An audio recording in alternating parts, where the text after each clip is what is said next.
understand the advancements that Iran has been in a position to make since May of 2018.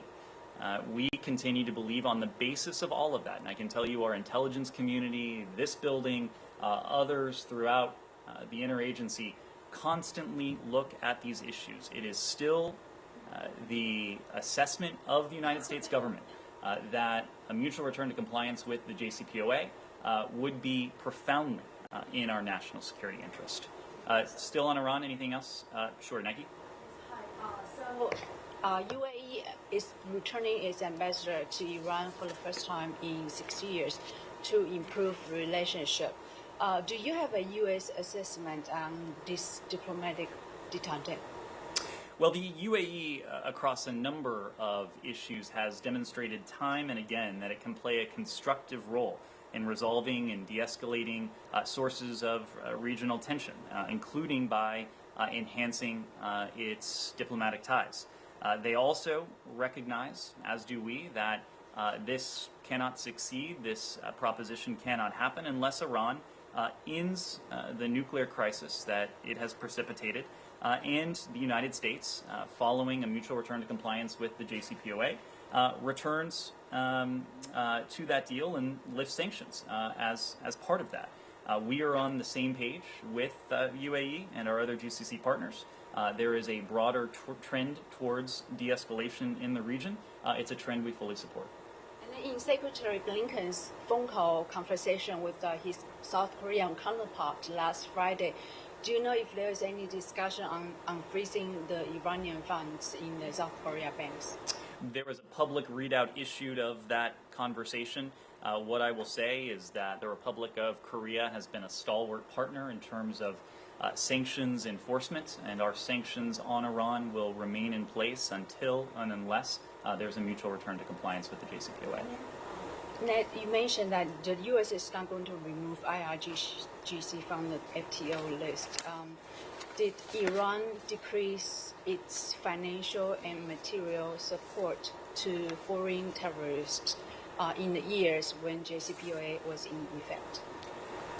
Did Iran, sorry, what was it? Decrease its financial and material support to terrorist groups in the years when JCPOA was in effect? Well, I can tell you what we can say, at least on an unclassified basis.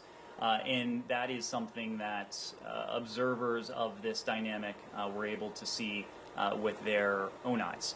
While the JCPOA was in effect, and actually in the period leading up to the conclusion of the JCPOA and its implementation, and while both sides were in full compliance with it, we did not see the types of attacks targeting our partners, targeting American diplomatic facilities, targeting Americans in the region.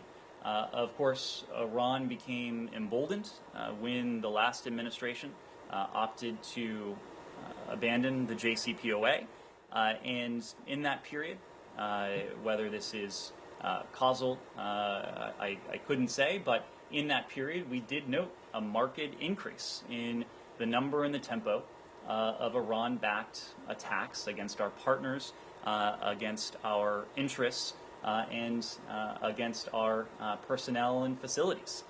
My recollection is that the pace of Iran-backed attacks after the last administration abandoned the JCPOA went up by about 400%. So the idea that a new strategy of so-called maximum pressure would somehow cow Iran into submission, not only in the nuclear realm, but also when it comes to its support for terrorist groups and proxies, that has been a demonstrable failure.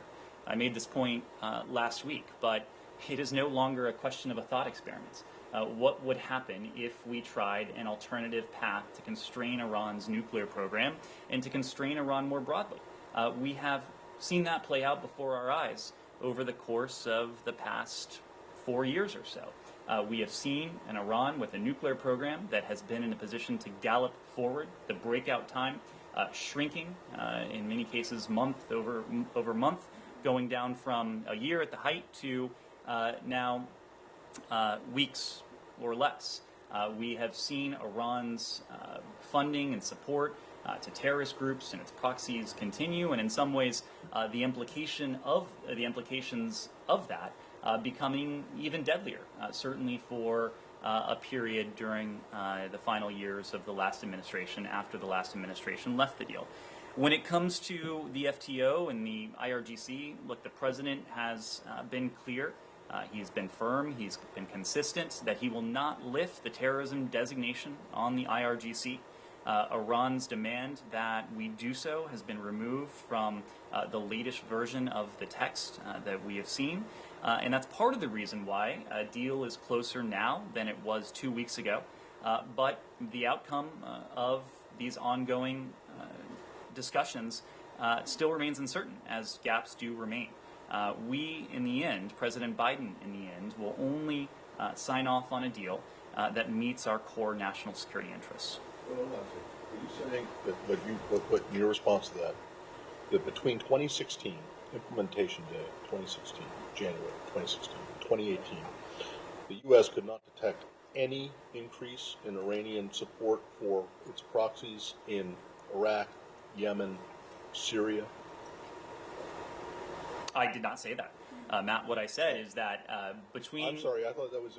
She asked, did you, while the JCPOA was in effect...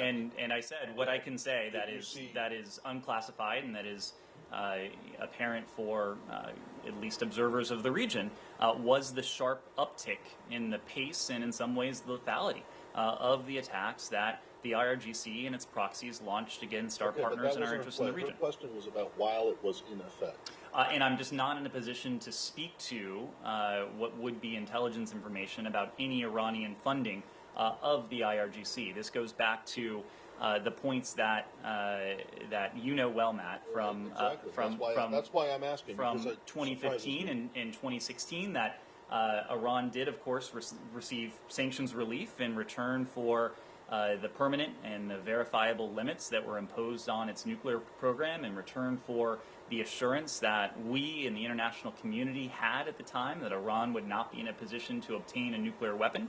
That sanctions relief, much of it was obligated to outstanding debts and to other outstanding obligations that the Iranian regime had. I'm just not in a position to say... You're not in a position to say whether they increased their funding for these proxies or not. I'm not in a position to say from what you're in a position to say is that after the withdrawal, after the Trump administration withdrew, you are in a position to say that you saw an increase. But you're not in a position to say that the JCPOA actually stopped or reduced funding, Iran's funding for these proxies. There are two questions. One is funding, and one is the conduct of these operations. I think in some ways the more important question is the conduct of these operations. What was the threat that American service members, American diplomats, our partners were facing on the ground from the IRGC and from other Iranian proxies? There is no question that the pace of attacks, the loss of life that we saw owing to this Iranian aggression that came after May of 2018, when the last administration began abandon the JCPOA and pursued this strategy of so-called maximum pressure. There's no question that Iran was much more unbridled in terms of the attacks that we saw. Now, it's also true, and this would be true if this administration were to achieve a mutual return to compliance with the JCPOA, we would continue to use every tool in our disposal to go after the IRGC, to go after proxies, Iran-backed proxies in the region who would do us harm. The JCPOA would not take any of those tools off the table, and in fact, it would allow us to train our focus in some ways much more effectively on these threats. Were we to take off the table what would be the core, the central threat to all of us, and that would be an Iranian nuclear weapon. On Iran still? Yes, in the back. Going back to your response to Iran, your response in its nature, would it require Iran to give you a yes a no, or how is the drafting? Is it going to open more space for even more negotiations, and we are going to see more back and forth?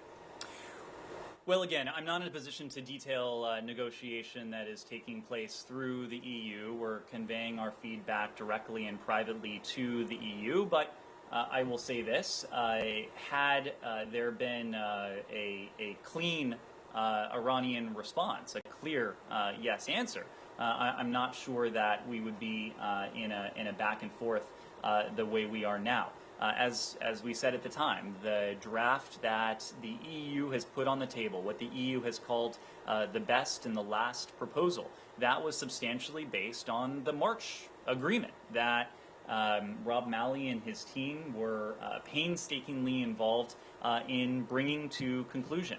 It was Iran, not the United States, that was not in a position to accept that draft. We want to see this mutual return to compliance completed as quickly as we can, knowing the stakes of the status quo. And at least, excuse me, at least in the last 10 days, did you have any negotiations about prisoner swap with Oman and Qatar? So again, throughout this process, and actually before the process began in Vienna in the spring of last year, in the spring of 2021, we have been crystal clear, including to the Iranians, about the priority we attach to the safe return of the American and dual national detainees that Iran continues to wrongfully detain.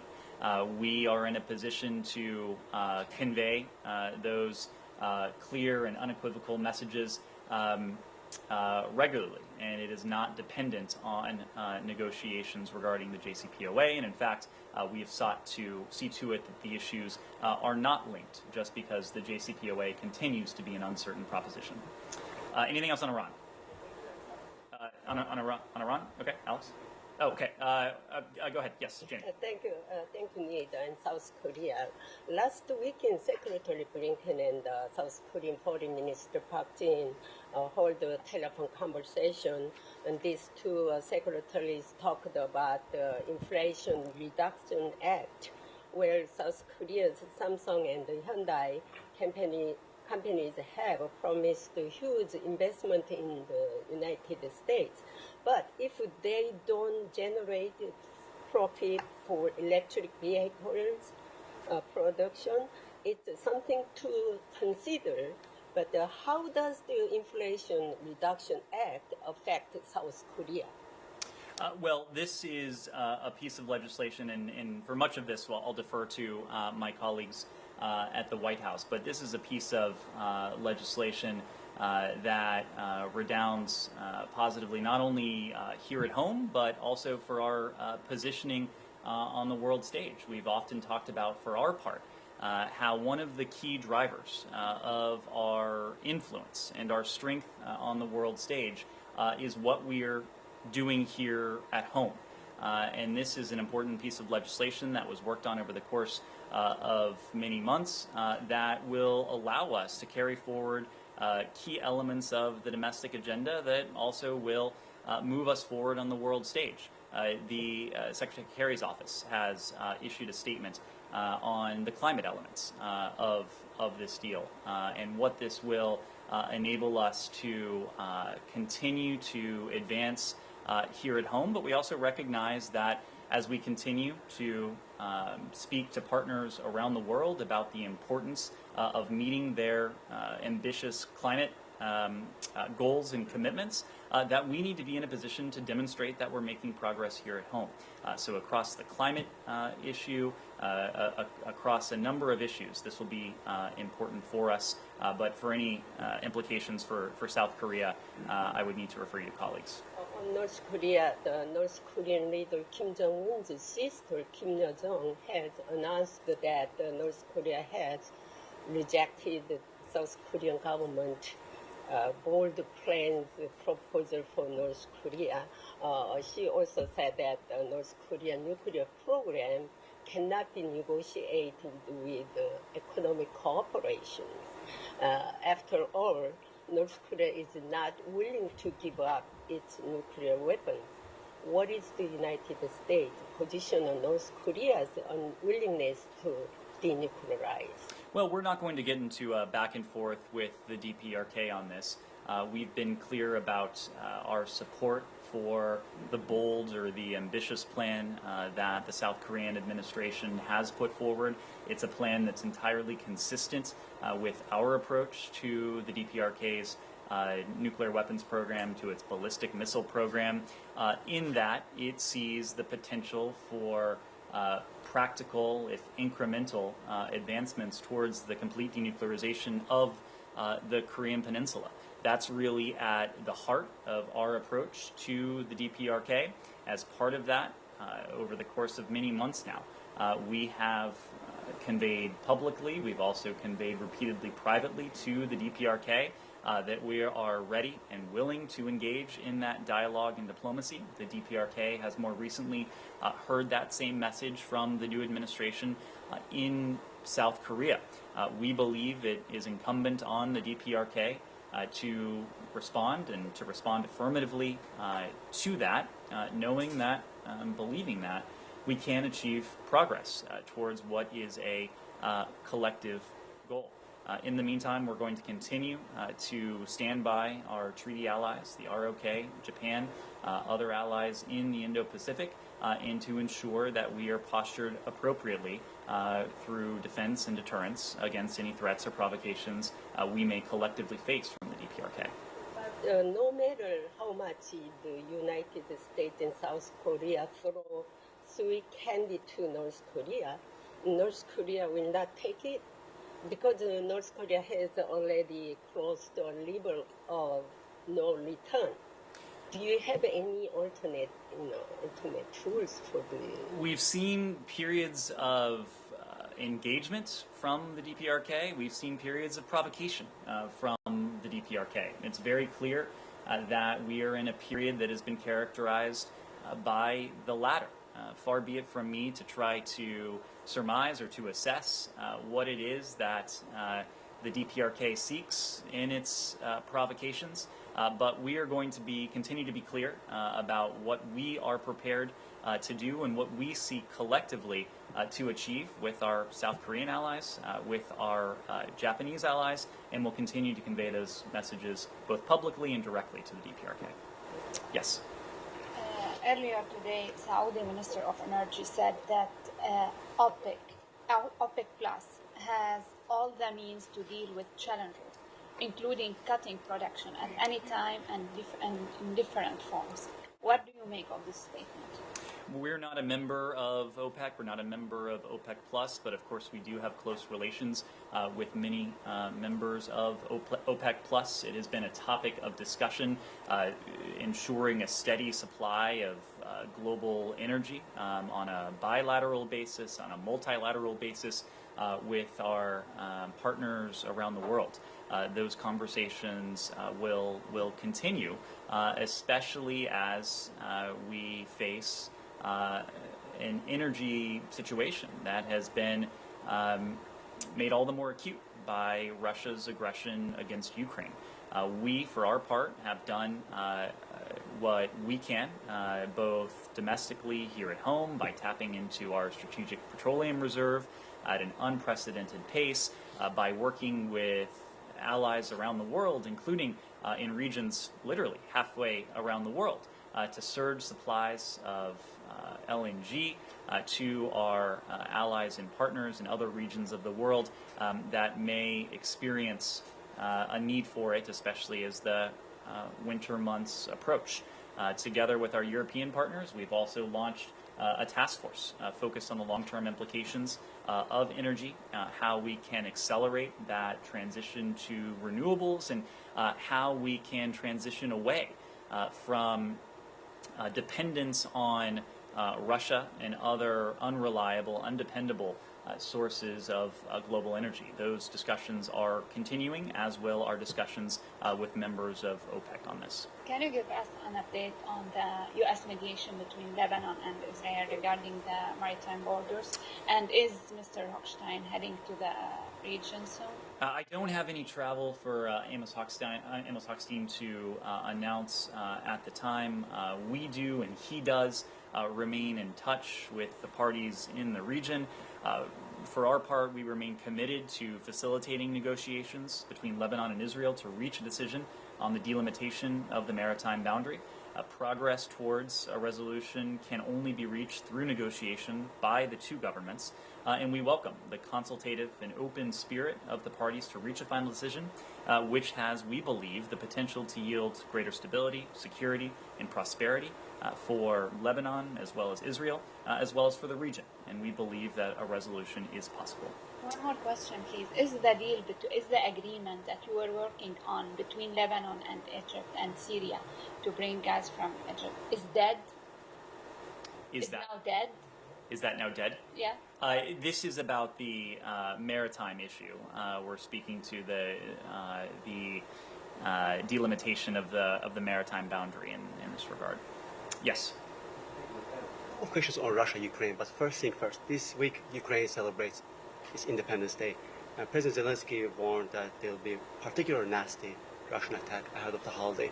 I just wonder how much, based on your assessment, your intelligence information, how much you can back that assessment, and if so, what kind of reaction will that invite from the U.S.?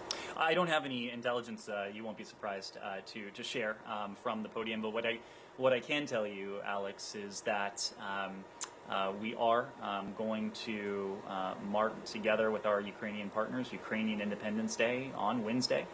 Not only will this be Ukrainian Independence Day, what should be a time for joy and celebration on the part of Ukrainians in Ukraine, but also around the world. But of course, it's taking place in the context of what has been Moscow's brutal aggression. And Wednesday, probably coincidentally, will also mark 6 months of this brutal aggression. There is no question in our minds that Russia will continue its brutal assaults on the Ukrainian state, on the Ukrainian people, on Ukraine's independence, its democracy, its territorial integrity as well. There's also no question that we will continue to stand with our Ukrainian partners. You saw on Friday we announced an additional presidential drawdown, our 19th presidential drawdown, $800 million in that drawdown alone. That brought our total of security assistance to Ukraine to about $10 billion since the start of the invasion, more since the start of this administration, and will continue to do more, as will our partners around the world. The State Department also was quoted today as saying that it does not support a blanket visa ban against Russian citizens. It's important to draw a line between the actions of the Russian government and the people of Russia. I'm quoting the official was quoted on the media. You said from the get-go that it depends on Russian people to stand up against the regime, to address its behavior. I'm just wondering, how do you expect them to do if they don't share the burden? If they don't share the burden, because you say that we need to draw a line between people and the government. If you don't let them, if you let them, enjoy visa, privilege in Europe and the U.S., how do you expect them to stand up against the regime? So just a moment ago, Alex, I spoke to one side of the equation, what we're doing to support our Ukrainian partners. There's another side of the equation, and it's what we're doing to hold President Putin and key decision makers in Moscow to account for this brutal, unjustified war against Ukraine. We have enacted the severe consequences that we pledged before February 24th, and we've done so consistently since the start of Russia's full-scale invasion of Ukraine on February 24th. Since that date, we have taken steps to impose visa restrictions on 5,000 individuals in response to Russia's invasion of Ukraine. We'll continue to identify those who are responsible for Russia's invasion, and will promote accountability for their culpability for Moscow's aggression. We are looking at all appropriate tools to hold Moscow to account for this war. At the same time, we want to ensure that we are not closing off potential pathways to those who are themselves fleeing President Putin's repression at home, those who are seeking refuge or safety, the many Russian dissidents, Russian human rights defenders, Russian truth tellers who have stood up to President Putin's war and who may be vulnerable to human rights abuses because merely for exercising what should be their fundamental and universal rights. To your question, we've also been clear that we do have to draw a line between those who are culpable for this aggression, culpable in some ways, and the people of Russia. This is a brutal war that has taken a devastating toll on the people of Ukraine first and foremost, but the people of Russia have lost thousands upon thousands of their fellow citizens. The financial and economic costs that Russia has suffered because of this, costs that are in some ways passed on to average Russians, those are significant as well. So we want to ensure that we're continuing to promote accountability, but that we're doing so in a way that is targeted at those who, in the first instance, started this war, and who, much more than others, could bring this war to a swift close if they chose. Last one on this topic. The Treasury Department on Saturday warned Turkey that Russian entities and individuals might be attempting to bypass sanctions in Turkey. Quite frankly, for those of us who have been following this topic and also have been asking about it in this room for many months, we were surprised because you have been trying to refrain from naming a name when it comes to Turkey.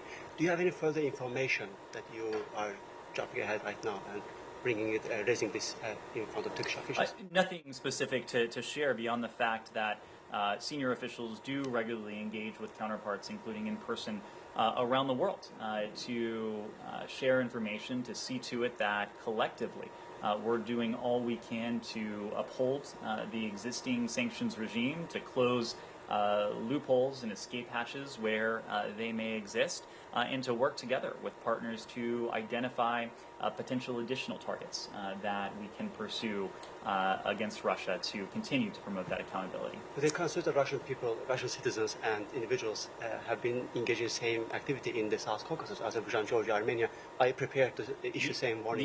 These are discussions that we've had in many places around the globe. Yes. Thank you, Ned. This Friday, August 26th, will mark 1 year since the suicide bomber took the lives of 150 Afghans and 13 U.S. service members at Kabul's international airport. And next week will mark 1 year since the U.S. withdrawal from Afghanistan. You said last week that elements of this administration's after action report are being finalized. Is there an update on when it or parts of it will be released? And if you cannot preview its contents now, can you say whether it will discuss the August 26th explosion at the airport? What I can say about the after action report that Secretary Blinken ordered in the aftermath of the U.S. military withdrawal from Afghanistan is that it was led by Dan Smith, a career ambassador, someone who knows this institution as well as anyone, and perhaps in some ways better. I'm sorry? Former Secretary of State, if I'm not mistaken. Former acting, correct, yes. That's right, one of his many accolades and positions. The review draws upon information that was classified at all levels. We wanted to see to it that the review could be as comprehensive and as accurate and reflective as possible. And so for that reason, the review itself is classified. It is, there's always a process when it comes to speaking to documents and reports that are drafted on a classified basis. At the same time, the Secretary has been clear that he wants this department, but to the extent possible, we want the American people to be able to benefit from the lessons of yes, the final weeks in Afghanistan, but the final 2 years in Afghanistan, that's the scope of this AAR, but also the 20-year experience that America had in Afghanistan over the course of successive administrations. That is beyond the scope of the AAR, but it's also important as we look back on a year after the end of the evacuation at Kabul International Airport, that we take stock of those lessons, the lessons from that month, the lessons from that period, the lessons from nearly 2 generations that this country invested in Afghanistan. So when we have more to say on the AAR, we will. Jenny. Thanks. Does the U.S. have an assessment of who was behind the car bombing that killed Daria Dugina in Moscow? So I don't have anything to share beyond what you have all heard publicly, and that is that Ukraine has denied any involvement in the attack on this individual. We unequivocally condemn the targeting of civilians. We condemn the targeting of civilians, whether that's in Kyiv, whether that's in Bucha, whether that's in Kharkiv, whether that's in Kramatorsk, whether that's in Mariupol, or whether that's in Moscow. That principle applies around the world. So the U.S. is confident that Ukraine was not behind this and rejects Moscow's accusations that it was? I have no doubt that the Russians will investigate this. I also have no doubt that the Russians will put forward certain conclusions. All I can say from here is that Ukraine has denied any involvement, and for our part, we condemn the intentional targeting of civilians anywhere. And then on the deal to free Paul Whelan and Brittany Griner, has there been any movement on that? This is something we continue to work with the utmost urgency. I said last week that we had engaged in discussions with Russian counterparts on this. Those discussions are ongoing. We've made very clear, as we have publicly, that we proposed a substantial proposal, as we called it, for the release of Paul Whelan and Brittany Griner. We have, in our private interactions, encouraged the Russians to respond to that proposal. But again, it's just not something we're going to detail, because we found that in order for that our interests, and in this case our interests is seeing the release of Paul Whelan and Brittany Griner, that our interests are best served if these discussions take place in private. And then can I quickly follow up on Camilla's question? I know you said the report itself will be classified, but will the findings be declassified? And if so, why is it taking so long for those findings to come out? Again, we seek to share as much as we can with the American people. There's an understandable interest in this. There's also a desire on the part of this building to be as helpful as we can in assisting the American people harvest the lessons of the final years of U.S. military involvement in Afghanistan, but also 20 years of American involvement in Afghanistan. So those will be our guiding principles as we finalize this. Yes, Shannon? Going back to Brittany Griner, of course, as you saw, Dennis Rodman has said he planned to go to Russia to try to secure her freedom, perhaps as soon as this week. I was just wondering if you could address, how does this kind of outside influence jeopardize your efforts to secure her release? Well, we have seen through the media, and really only through the media, that Dennis Rodman has said he does intend to travel to Russia. I want to be clear, he would not be traveling on behalf of the U.S. government. I've just reiterated what we've said now for the past several weeks. We put forward a substantial proposal to Russia to seek the freedom of Paul Whelan and Brittany Griner. We believe that anything other than negotiating further through the established channel is likely to complicate and hinder those release efforts. We've also provided very clear guidance to American citizens, owing to a number of threats, not the least of which is the threat of wrongful detention, that Americans should not travel to Russia. That has been our message to private Americans across the board. Yes, go ahead. Please. Yes. Thank you for this opportunity. On Venezuela, the position of the United States has been very firm in requesting that the Iranian-Venezuelan plane now in Argentina come to the United States. But if the pilot of the plane is related to the Iranian Quds forces, what would that formally mean for the United States? that Maduro is directly associated with terrorist organizations, or that they could be classified as a terrorist state? This is a question, the confiscation of the plane, it's a matter of U.S. export laws. It is not something for us to speak to, especially as this is a matter before the Department of Justice. Sure. The United States is asking its citizens not to go to Venezuela because they could be in danger. In fact, there are several Americans in Maduro's regime prisons right now, but there are reports indicating that Chevron will return to Venezuela and that the Treasury Department has already approved their license. Aren't they at risk too? A couple things. To the first part of your question, we have warned Americans about the risk of travel to Venezuela owing to, again, a number of threats, including the threat of wrongful detention. The Maduro regime does continue to hold on a wrongful and unjust basis a number of American citizens. It has been a matter of priority for the United States to seek to secure the release of all of them. Of course, one of them came home in recent months, and ever since we've continued to do everything that we can to secure their release. On the questions of sanctions, sanctions on the Maduro regime remain in place. We will continue to enforce our sanctions regime against the Maduro regime. We've long made clear that we would review our sanctions policies in response to steps that would be constructive if the Maduro regime and if the Venezuelan parties were to make meaningful progress in the Venezuelan-led negotiations in Mexico.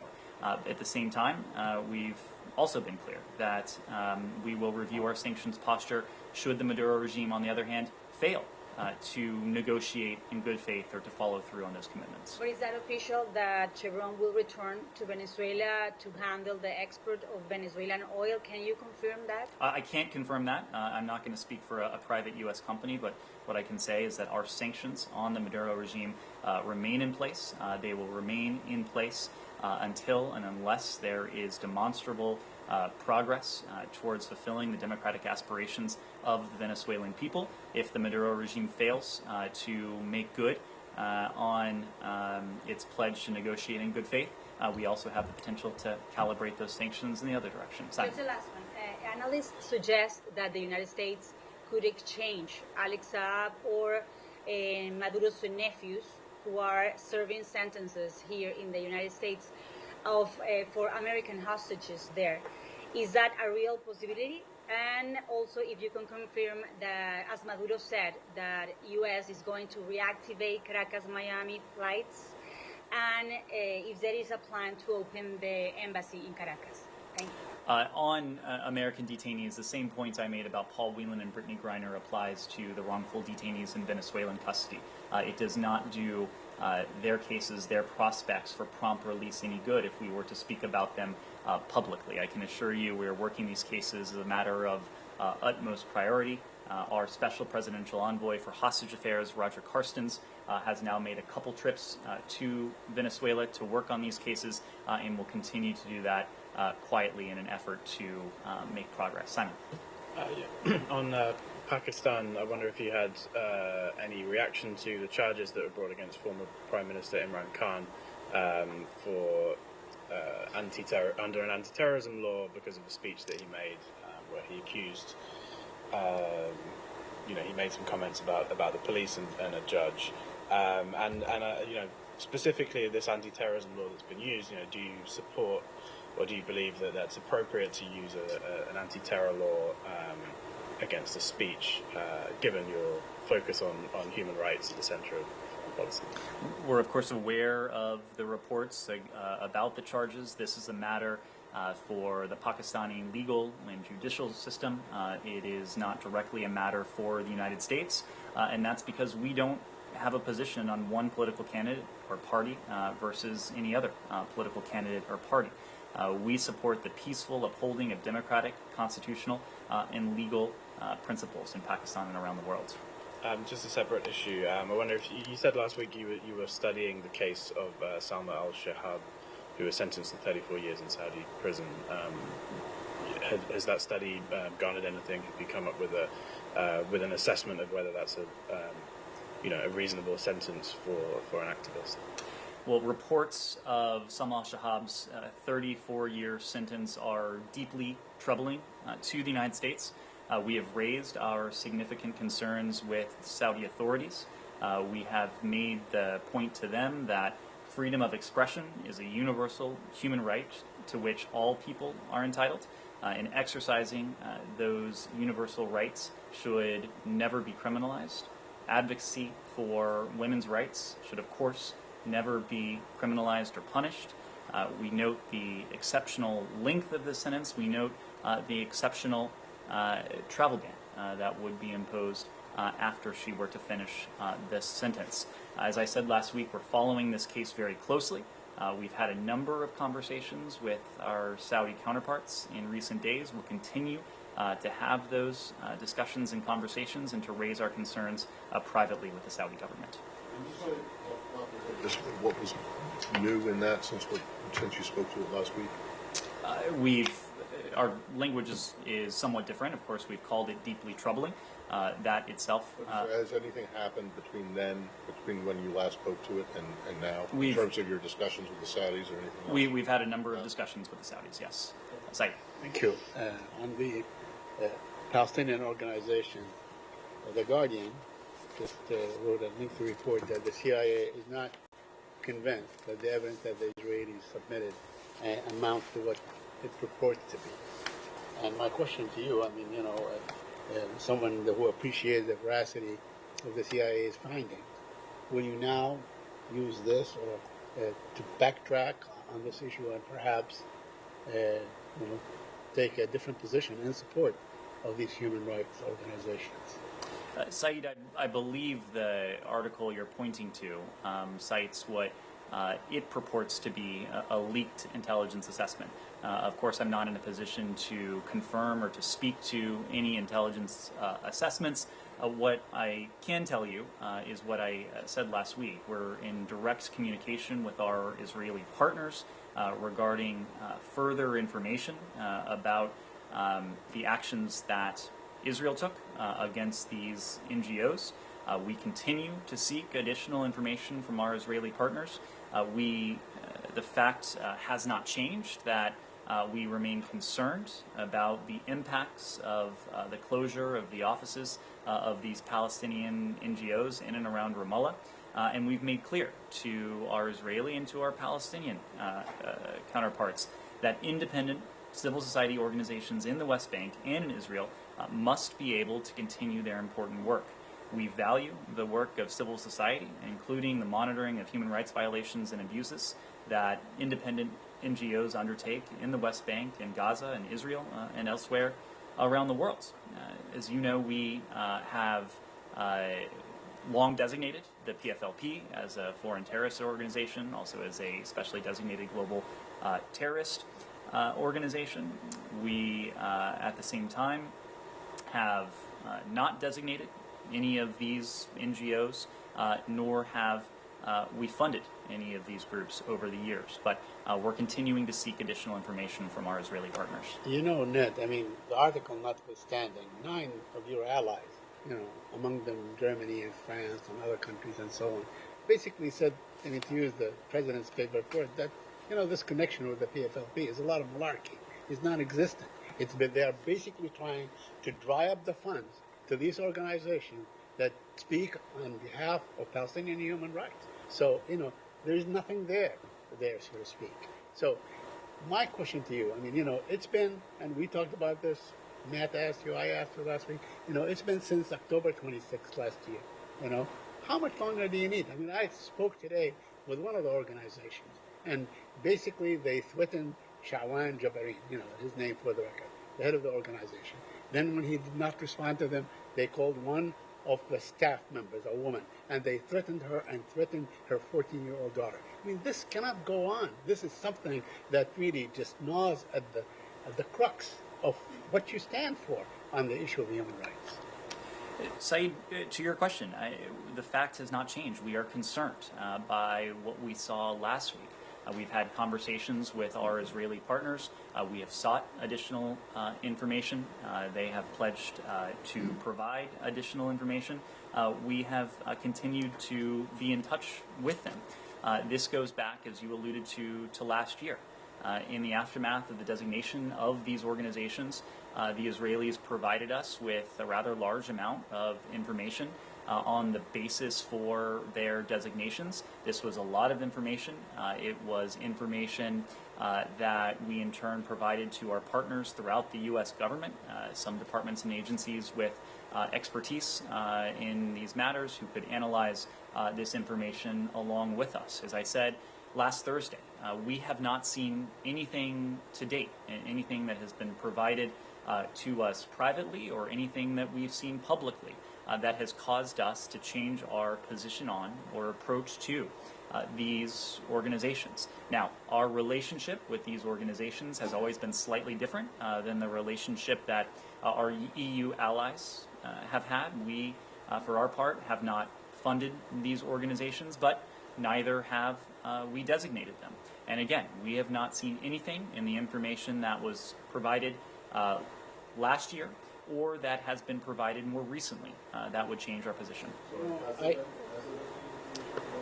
mean, you were talking, with great anticipation that the Israelis had promised something to you on Thursday and that you were expecting to get it, but you haven't gotten it yet. We've been in communication with our Israeli partners regarding further information. I imagine those discussions will continue. Nothing that they have said since Thursday, because I just want to make sure I understand, has caused you to change your mind at all. That is correct. Right. And then when Saeed asked about your European allies and their statements, I mean, it's not just the foreign ministries that are saying this. It's also, and I guess he speaks for the foreign ministries, but Mr. Borrell, who is your pal, particularly an interlocutor on the Iran nuclear deal, said today, repeating what the foreign ministries of those 9 countries said, that these actions, meaning the Israeli actions, are not acceptable. Why is it that the United States can't come out and say something similar? Do you think that there is a world in which, or a situation in which these actions are acceptable? I said last week, Matt, and I reiterated today, we're concerned by what we've seen. Made the point that there has to be an exceedingly high bar for any government anywhere in the world to take action against independent, non-governmental organizations. The Israelis have told us that they have information in their possession that would meet that bar. But we are concerned. We have not yet seen anything that has changed our position on these discrete organizations or our assessment, the level of concern we have with Israel's actions last week. Is this something that you're going to be raising, whoever it is from the State Department and potentially elsewhere in the administration, with the Israeli? This has been a topic of high-level discussions since last week, since last Thursday. I imagine it will continue to be a topic of discussion going forward. But you're not prepared to join the EU saying that this is not acceptable. These actions are not acceptable. We have expressed a level of concern along with our European allies on this. Well, a level of concern along with your level of concern is not nearly what the European level of concern is. It is true that our European allies have a slightly different relationship with these organizations than we do, but they are concerned. We too are concerned. Absolutely. Absolutely, and the exceedingly high bar that needs to be met before such action can be taken. What is a high bar?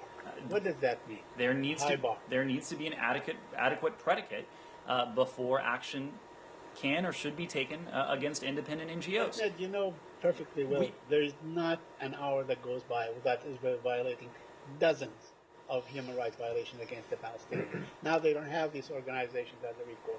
They can't go to the ICC. They can't go anywhere. What should be the recourse for the Palestinians on human rights issues? So a couple things, Said. Number one, there is no question that Israel faces legitimate security threats. We have been reminded of those security threats even in recent days. It is also true that civil society and human rights organizations play an indispensable role. They play an indispensable role in Gaza, in the West Bank, inside Israel too. That is why we've expressed our concern about the actions that Israel undertook last week. We made the point that there needs to be a very high bar before any country, whether it is a dear friend or otherwise, should be able to meet before taking such action against independent organizations. We have continued to have these discussions with our Israeli partners, and in those discussions we have conveyed repeatedly our concern. Our Israeli partners have in turn conveyed that they have information that forms the adequate basis for their actions.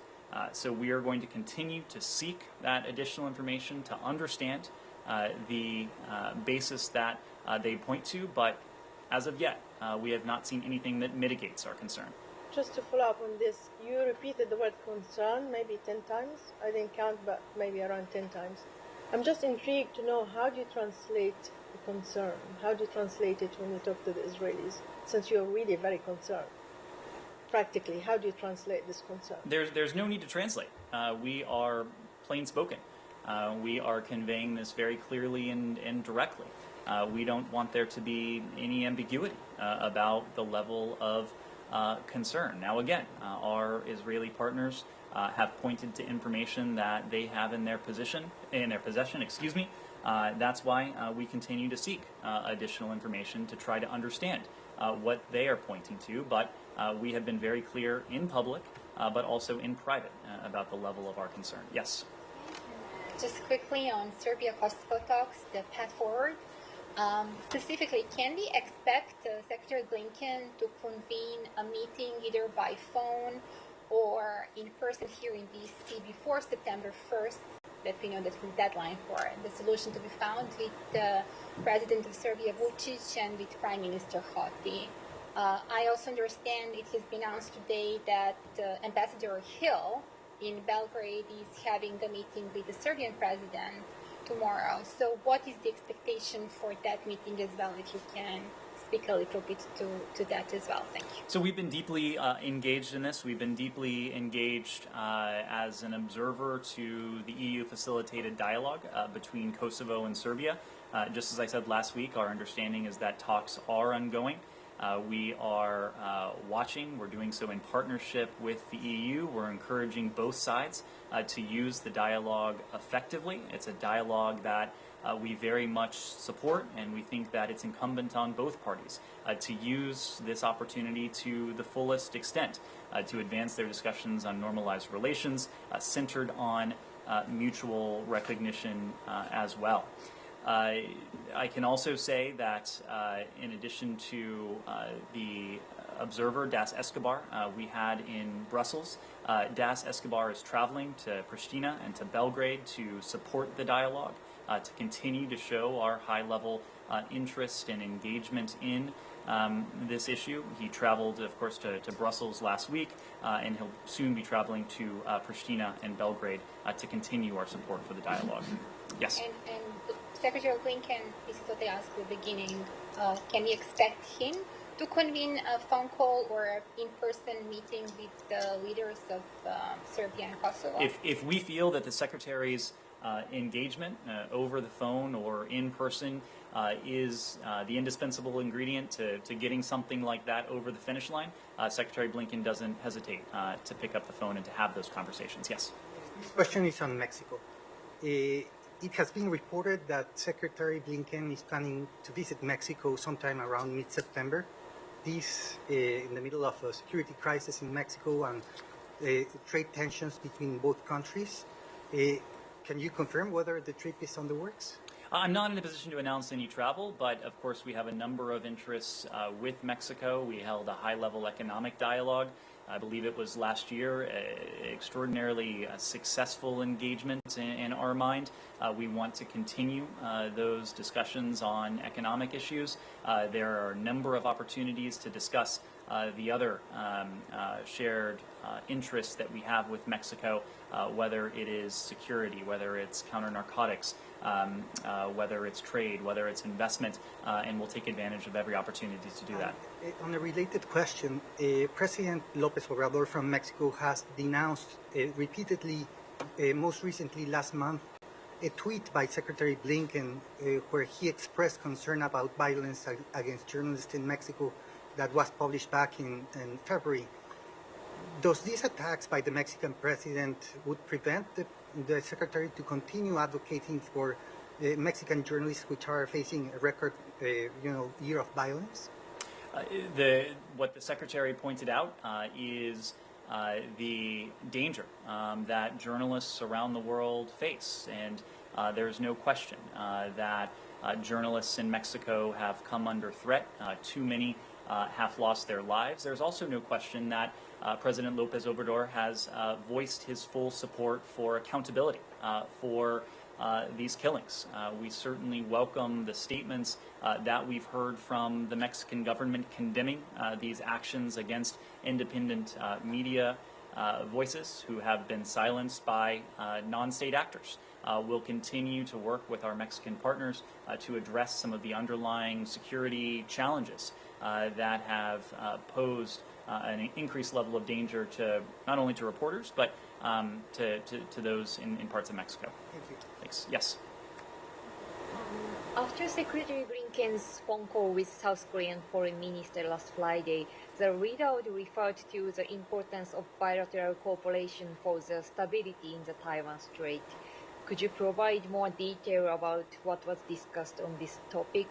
And also, could you talk about the significance of U.S.-Korea bilateral and U.S.-Korea-Japan trilateral cooperation in the context of tensions in Taiwan Strait, as well as North Korea's threat? Sure.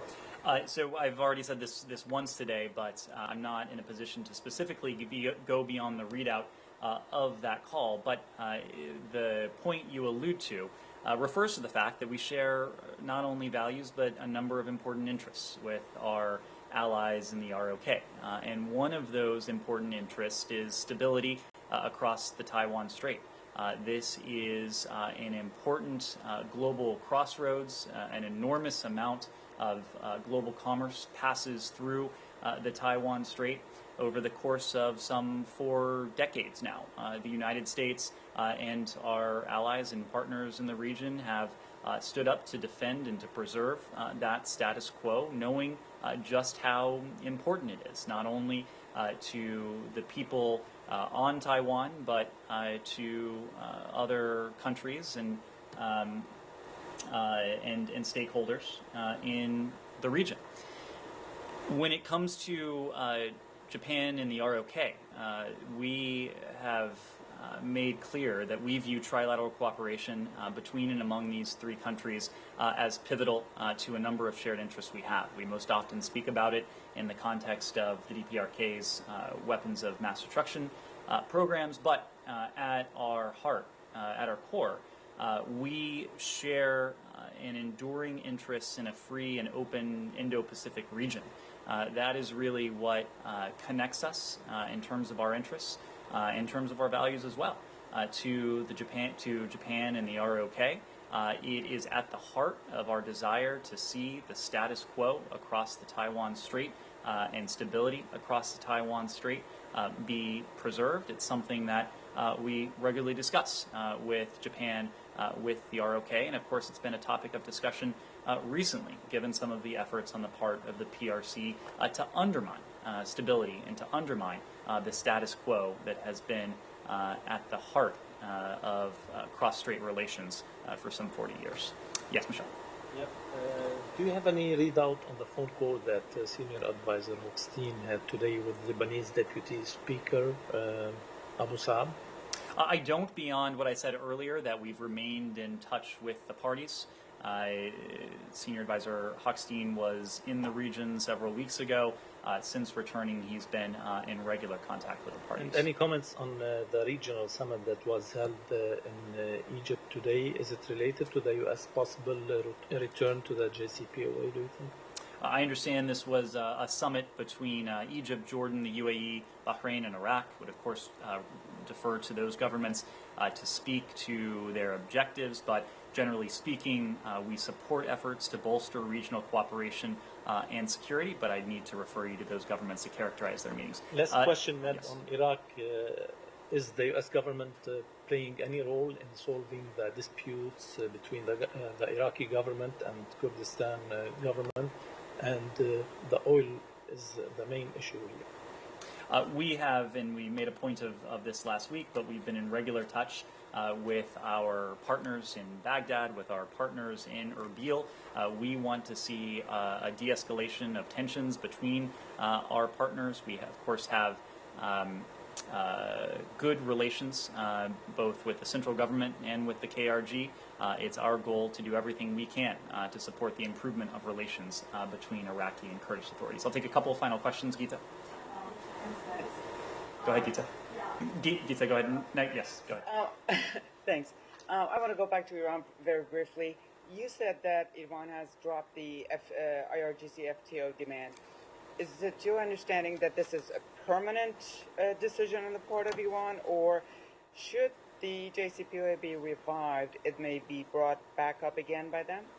You'll have to ask them their ultimate intentions. What I can tell you is that the demand had been removed from the latest versions of the text that the EU had circulated. Yes, sir. The New Start. Both you and a number of other senior U.S. officials are publicly saying that the U.S. is committed to the New Start and to upholding its key provisions. The Russians, when they announced their decision to suspend inspections, cited very specific reasons for that, such as problems obtaining visas for Russian inspectors, problems transiting both air crews, as far as I understood, and inspectors transiting the third countries while en route to the United States, and so on. So my question is the United States doing anything specifically to address those issues, to take care of those concerns as they were announced by the Russian government? We remain committed to continued implementation of the New START treaty. We believe its indispensability is as relevant today as it was when the treaty came into force. As you know, we had paused inspection activity due to COVID in the spring of 2020. Nevertheless, both sides, both the United States and Russia, have continued to provide data declarations and notifications in accordance with the treaty.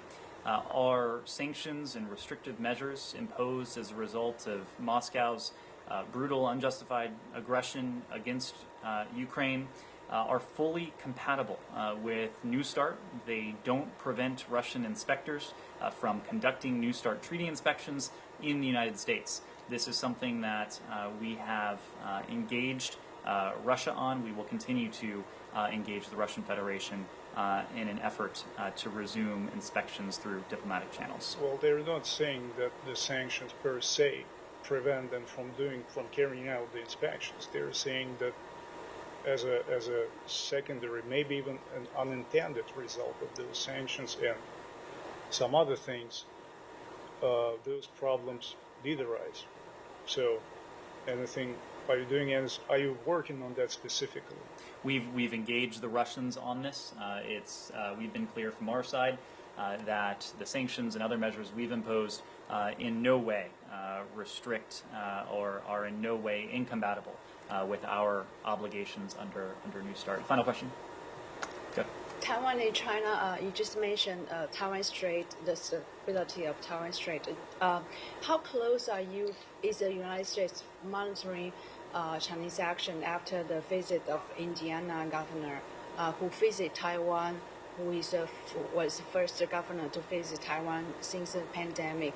And does the United States assess the Chinese military escalation and provocation near the Taiwan Strait a result of PRC's domestic political calculation? That's really a question for the PRC, what they would point to in terms of what is unquestionably their aggressive and in many ways unprecedented provocations and military maneuvers in the Taiwan Straits and around the Taiwan Strait. For our part, we are monitoring things very closely. We have made clear to our partners on Taiwan, to other countries in the region, that is our goal. It is our goal to defend, to preserve stability across the Taiwan Strait, to preserve the status quo that has served the interest of countries and other stakeholders in the region for 40 years now. To the point I was making earlier, it is the PRC that has sought with its recent actions, but also with actions over the course of several years now, to undermine the status quo that has been at the heart of that stability across the Taiwan Strait. Does the United States subscribe to PRC's One China principle? We have our One China policy. Just to clarify something, you said our goal is to defend, to preserve stability across the Taiwan Strait, to preserve the status quo. It was sorry, before that you said we have made clear to our partners on Taiwan, to other countries in the region. You're not including Taiwan as a country, are you? That's right. Great. Thank you.